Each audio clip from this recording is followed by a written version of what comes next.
Oui, merci Monsieur le Président. Simplement pour compléter aussi l'intervention de ma collègue Catherine Hervieux, c'est vrai que c'est un rapport qui est détaillé avec toutes les actions qui sont menées en matière d'économie circulaire et pour lequel il faut effectivement remercier le travail effectué par les services pour le suivi et les informations qui nous sont données dans ce bilan.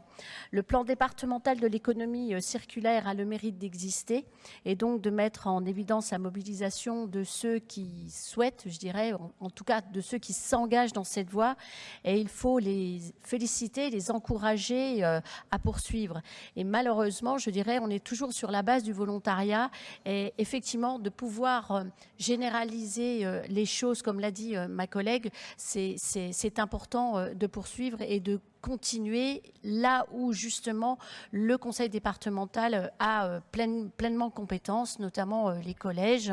Il faudrait que tous les collèges puissent faire le gaspillage alimentaire et aussi la gestion des biodéchets. Les EHPAD pourraient elles aussi être plus largement mises à contribution. Et puis il y a peut-être une piste de travail concernant l'eau, devenue si précieuse et dont la préservation est une préoccupation quotidienne. Dans la mesure où certaines piscines publiques, je dis bien les piscines publiques, parce que l'on sait qu'elles offrent les garanties sanitaires, elles sont vidangées après la saison estivale en général.